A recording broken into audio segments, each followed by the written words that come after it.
(1년 365일) 다이어트 중인 대한민국 여성들. 하지만 번번이 다이어트에 실패하는 이유는 우리가 매일 먹고 있는 음식 속에 있다는 사실 알고 계셨나요? 안 해본 다이어트가 없는 30대의 직장인 여성. 유행하는 각종 다이어트부터 지방 흡입 수술까지 받았지만 얼마 지나지 않아 원래 모습으로 돌아왔는데요. 요요 현상의 원인, 바로 그녀가 좋아하는 떡, 빵, 흰쌀밥 등 정제된 탄수화물 속 당 때문입니다. 지방, 단백질과 함께 3대 영양소로 손꼽히는 탄수화물.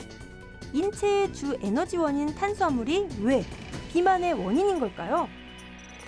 성인을 기준으로 1일 탄수화물 섭취 권장량은 330g. 하지만 우리가 매일 먹는 설탕, 흰쌀밥은 특히 고당질 식품에 속합니다. 고당질 식품을 과잉 섭취하면 중독성 탓에 음식을 계속 찾게 되는데요. 과다한 열량 섭취가 비만으로 이어지는 것은 당연지사. 문제는 이뿐만이 아닙니다. 우리 몸에 흡수되고 남은 성분이 지방으로 저장되어 살이 찌기 쉬운 체질로 변하게 된다는 것입니다. 다이어트, 당 조절부터 시작하세요. 지나친 탄수화물 섭취를 조절하려면 통밀, 잡곡, 현미와 섬유질이 풍부한 복합당질의 식품을 많이 드시는 것이 좋습니다. 또 한 가지, 탄수화물 위주의 식단에서 단백질 식품을 늘리는 것도 현명한 방법입니다. 포만감은 늘리고 탄수화물 섭취는 줄일 수 있어 일석이조인데요. 식이요법과 더불어 유산소 운동으로 체내 지방을 연소시키고 인슐린 농도를 낮추는 것이 반드시 필요하다는 사실 잊으면 안 됩니다. 유레카!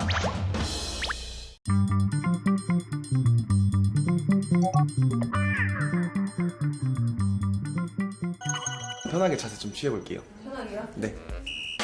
본격적으로 모델에게 포즈를 배우기 전 테스트에 들어간 미려. 숨기려고 해도 자꾸 새어나오는 개그 본능. 그래도 포기란 없다. 일단 몸 가는 대로 포즈를 취하기 시작하는데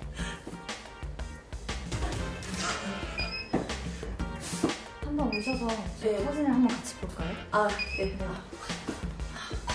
과연 첫 테스트의 결과는? 사진 찍을 때 네. 고개를 이렇게 많이 드셔서 너무 이렇게 했나요? 네, 안 이쁜 그런 얼굴이 나왔네요.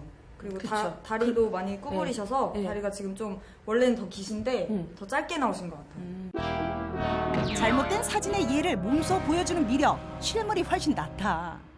아, 어렵네요, 정말 이 포즈 잡기가. 걱정 마세요. 잘 나올 겁니다. 아, 알겠습니다. 하지만 모델에게 비법을 전수받은 후에도 어색함은 여전하다. 또 다른 비법이 있을까?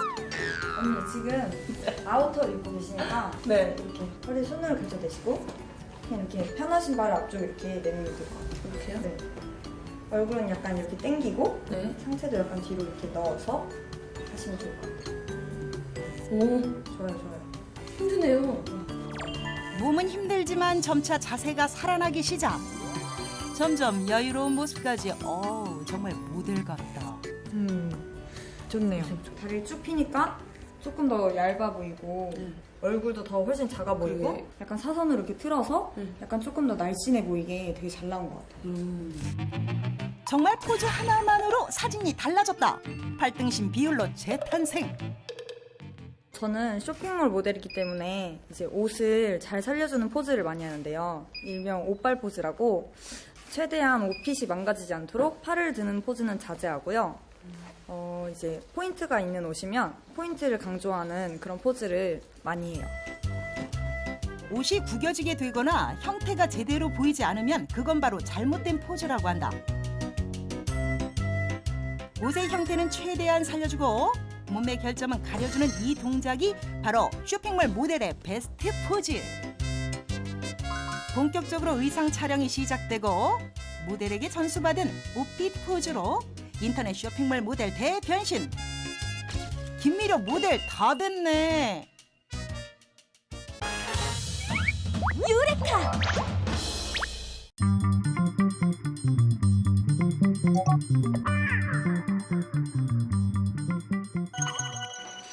우리는 치아 건강을 관리하기 위해 치과를 찾습니다.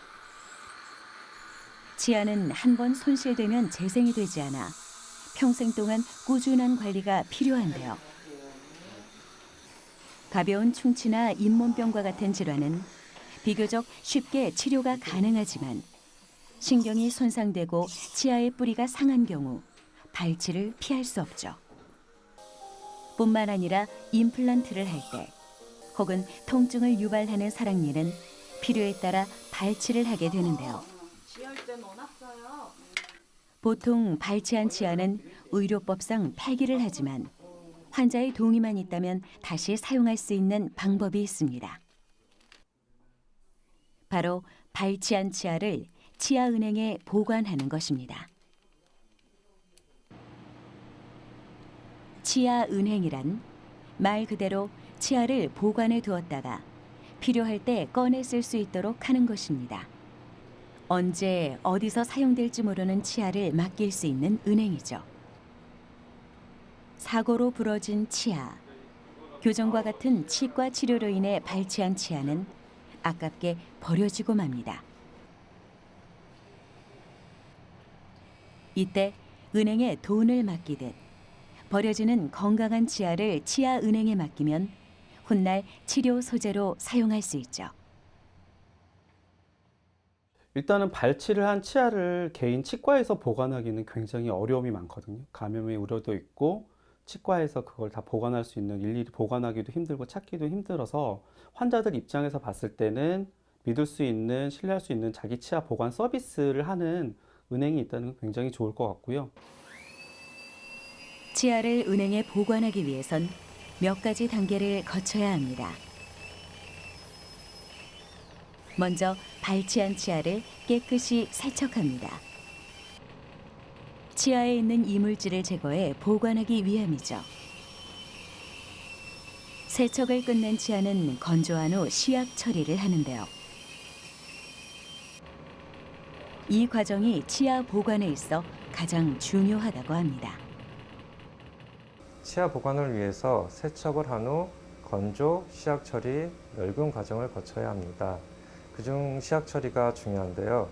그 이유는 치아의 장기적 보관이 가능하고 물리적 변형을 막아주기 때문입니다. 향후 이 치아는 임플란트 수술 시 잇몸뼈 이식제로 활용할 수 있습니다.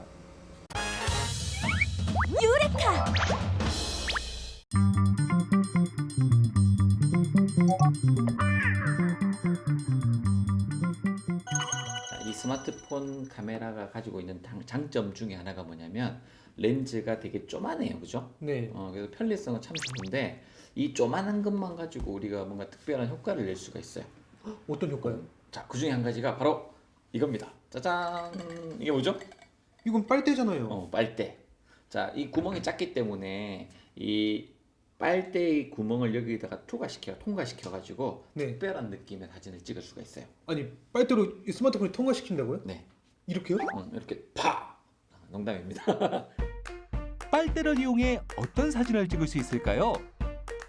빨대를 과감히 잘라 스마트폰 카메라 렌즈에 갖다 대는 작가님. 오호! 이것이 바로 빨대 필터? 잘린 빨대 사이로 피사체가 보이니 평소 볼 수 없었던 독특한 느낌의 사진이 탄생합니다. 다른 카메라 렌즈에 비해 크기가 작아 불편했던 스마트폰 카메라의 단점을 역이용하는 것이죠. 여기서 하나 더! 빨대의 모양을 내 나만의 필터로 특별한 사진을 남겨보는 건 어떨까요?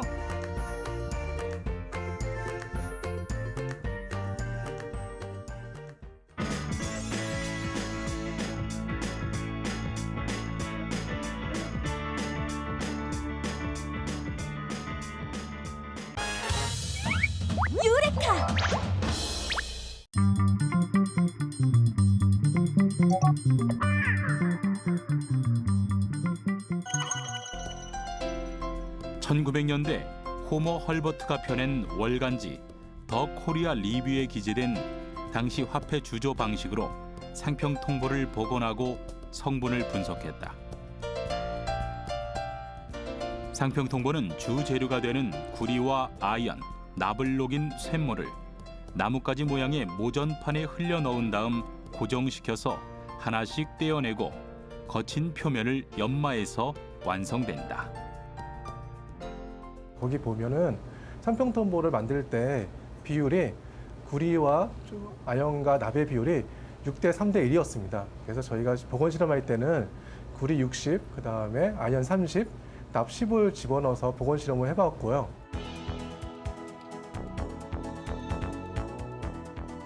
구리와 아연, 납을 배합해서 만드는 상평통보는 미세 조직을 관찰하면 당시의 제작 방법을 알 수 있다.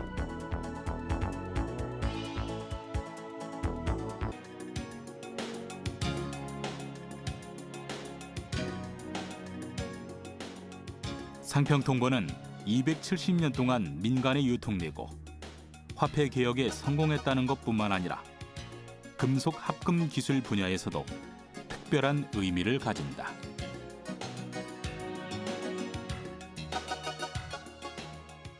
상평통보가 나오기 전까지 우리나라에서 아연을 이용해서 만들어졌던 그런 유물들이 거의 없습니다. 숙종 때에 대해서 아연이라는 것들을 본격적으로 도입을 해서 그때부터 우리가 주석 대신 아연을 쓰게 되는 시기가 됩니다. 그러니까 합금 기술이 상당히 그때 우리가 주요 기술이 청동 기술에서 황동이나 그런 다른 걸 섞어 쓰는 기술 넘어가는 상당히 그런 중요한 계기거든요. 금속 화폐를 만들 때 주석 대신 아연을 섞어 쓰게 되면 완성된 화폐의 주조성이 좋아지는 특징이 있다. 주조성이 좋아진다는 것은 쇠붙이의 녹는 점이 낮고 유동성이 좋아서 화폐를 만들기에 알맞은 성질이 된다는 뜻으로 상평통보 표면에 넣는 한자나 숫자, 부호 등이 잘 새겨진다는 뜻이기도 하다.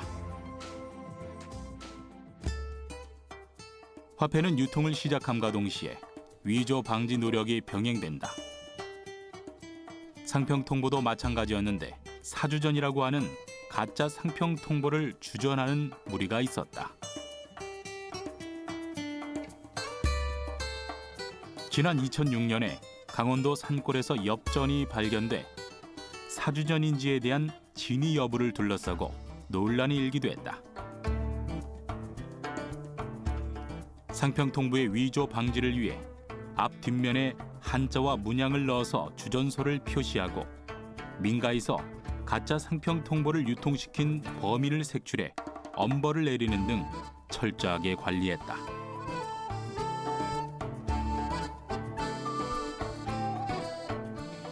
또한 상평통보를 전국적으로 유통시키기 위해 대량 생산 시스템이 시급했다. 유레카!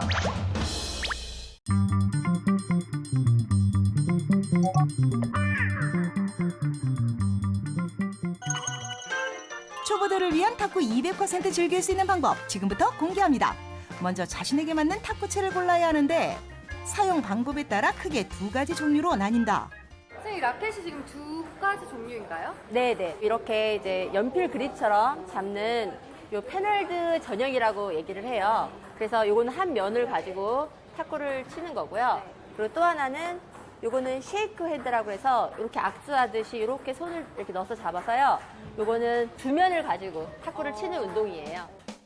한 면으로 치는 펜홀더 라켓의 경우 빠른 방향 전환이 용이 공격형 선수들이 즐겨 사용하는데 양면으로 칠 수 있는 쉐이크 핸들 라켓은 다양한 기술을 선호하는 사람들이 주로 선택한다. 무게 중심을 아래에 두는 것이 탁구 기본 자세의 포인트. 스윙은 팔의 회전력을 이용해 가볍게 공을 눌러주듯이 타격을 하면 된다.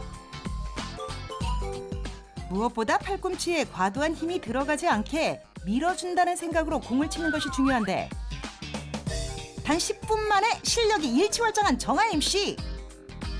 이제는 응용 기술을 배워볼 시간. 그런데 공이 휜다?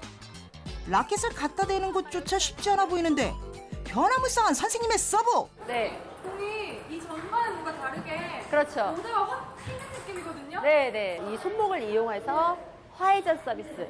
공의 옆에를 맞춰서 이렇게 해서 회전을 주는 아까 네, 그런 볼들은 화회전 서비스고요. 그 다음에 반대로 이제 아까와 전혀 다른 성질의 백핸드 서비스. 여기서부터 허리를 써서 페널티 이렇게 해서 반대로 나가는. 그럼 볼이 이제 그렇게 오른쪽으로 휘겠죠. 왼쪽으로 이렇게 휘겠죠.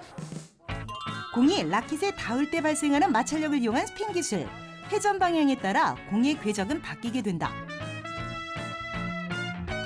오른쪽으로 스핀을 주는 우행 회전의 경우 공의 회전 방향에 따라 궤적이 오른쪽으로 휘는 것을 확인할 수 있는데, 반대로 백핸드로 스핀을 줄 경우 공은 좌측으로 회전, 테이블 왼쪽으로 튕겨나가게 된다.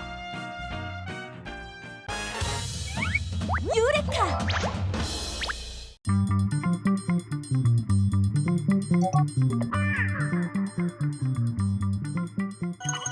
우리가 접하는 개미는 약 3mm에서 1cm 정도로 작은 몸집을 지니고 있습니다. 몸무게는 1g도 되지 않는 약 0.5g 중이라는 작은 질량을 가지고 있어요.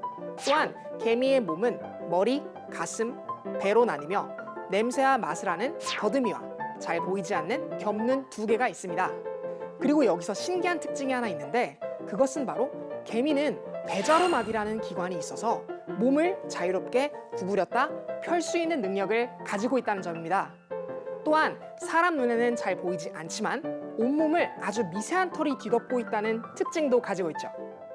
이런 개미의 신체적 특징이 높은 곳에서 떨어져도 무사할 수 있는 이유와 과연 어떠한 관계가 있을까요?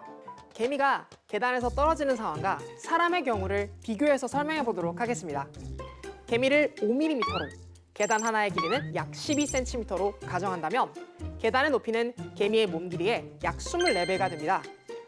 이를 신장 170cm, 60kg인 사람에게 단순 적용해 보게 되면 약 41m, 15층의 높이에서의 빌딩에서 뛰어내리는 것으로 생각할 수 있는데요.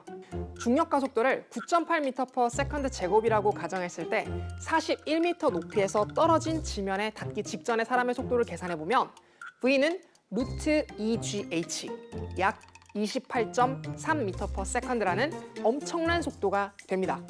지면에 닿는 순간 사람의 속도는 0이 되면서 이 순간 사람이 받는 충격량은 지면에 닿기 직전에 가지는 사람의 운동량의 크기와 거의 같아지게 되죠.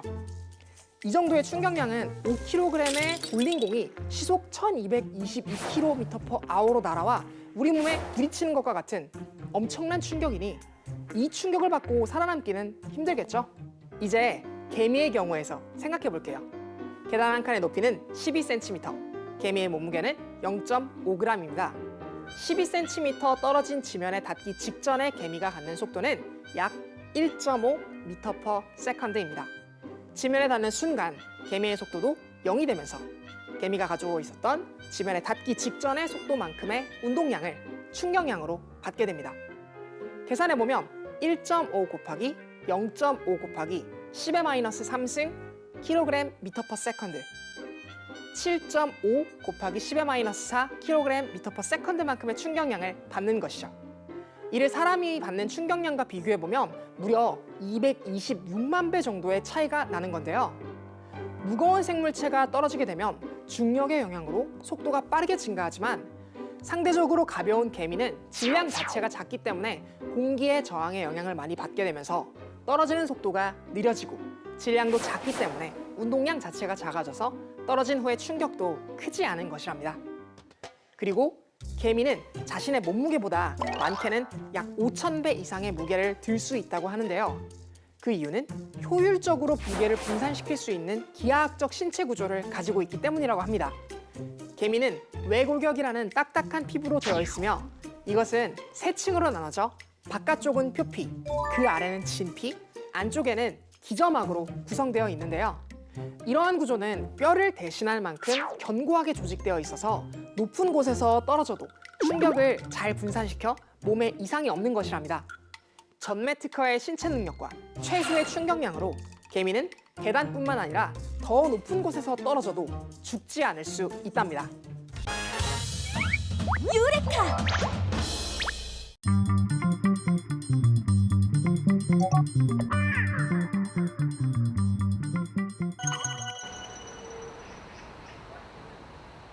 인간과 동물의 공존을 위해 필요한 것은 무엇일까? 작은 움직임이지만 동물과 공존을 위한 첫걸음을 시작한 모임이 있다. 연세대학교 내부의 숲에서 도토리를 줍고 있는 도토리 수호대 학생들. 이들은 겨울철 야생동물의 식량으로 애용되는 도토리를 하루에도 몇 번씩 주워 담는다.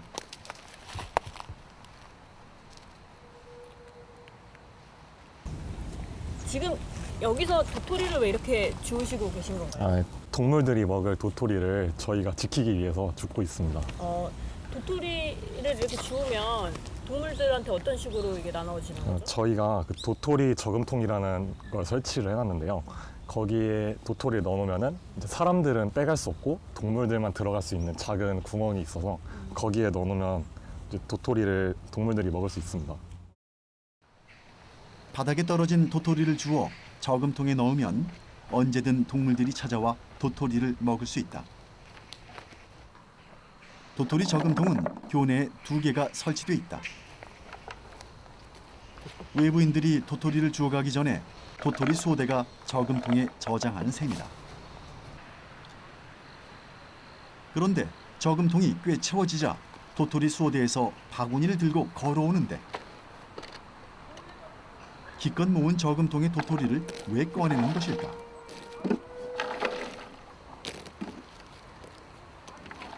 네, 저희가 저금통에는 이제 일정 양만을 보관을 하고 있고요.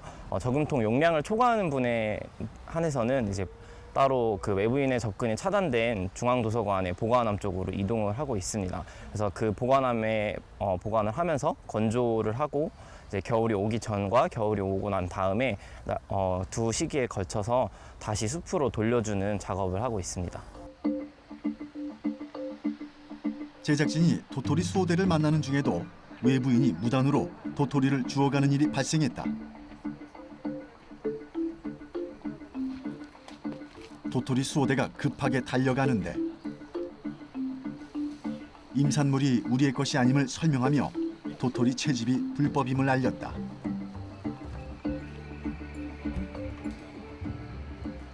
사실 야생동물들이 인간에게 피해를 끼칠 때는 야생동물의 의지가 개입되는 경우가 거의 없다고 봐야 해요. 사실은 인간이 야생동물의 영역을 침범을 해서 벌어지는 일들이 대부분인데 그렇기 때문에 인간과 야생동물이 공존하려면 자연의 영역은 자연의 영역대로, 인간의 영역은 인간의 영역대로 서로 존중하고 그걸 인식을 하고 이해를 하면서 공존하려는 노력이 필요하다고 봅니다.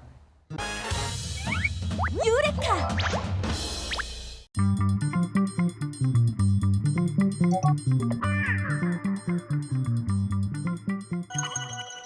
그런데 아까부터 왜 카메라를 그렇게 앞뒤로 돌려가면서 사진을 찍고 있는 거예요? 아니, 여러분도 평소에 느끼지 않으세요? 이 휴대폰 앞에 있는 카메라와 뒤에 있는 카메라가 화질이 다르잖아요. 왜 그런 걸까요? 그러게요. 보통은 휴대폰 뒤쪽 카메라의 화질이 더 낫지 않나요? 앞뒤 카메라의 차이를 살펴보겠습니다. 셀피용 카메라로 불리는 전면 카메라는 영상 통화용으로 제작되어 후면 카메라보다 화소수가 낮고 기능도 제한적입니다. 반면 휴대폰 카메라의 모든 기능은 후면 카메라에 맞춰져 있는데요. 흔히 1200에서 2400만이라고 하는 화소수는 바로 이 후면 카메라에 해당되는 값이죠. 카메라의 화소수란 색 정보를 담고 있는 가장 작은 단위를 말합니다.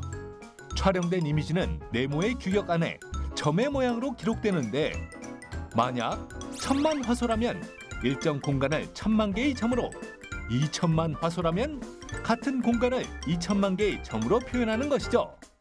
사진의 해상도를 곱하면 화소수를 계산할 수 있는데요. 사진의 크기가 4000 곱하기 3000 픽셀이라면 1200만 화소를 가진 카메라로 찍은 사진이란 걸 알 수 있습니다. 유레카!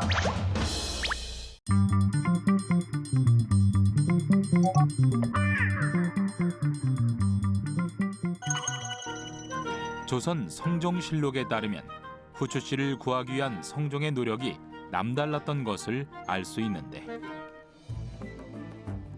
관반으로 하여금 중국 사신에게 후추 씨를 얻도록 하였다. 소이전 정상의 사자가 후추 1000건을 바치니 후추 씨를 구하도록 전교하였다. 사인 원숙의 서간을 보고 후추의 종자를 구하는 일에 대해 의논하도록 전교하였다. 후추씨를 구하려고 했던 성종. 그는 중국, 일본의 사신들과 상인에게 후추씨를 구해달라고 요청했다. 심지어 일본 상인에게 후추씨를 가져오면 8만 대장경과 교환해 주겠다고까지 약조했는데, 하지만 후추 원산지는 인도로 일본과 중국에서도 모두 수입하는 처지, 결국 후추씨를 구하는 데 실패했다.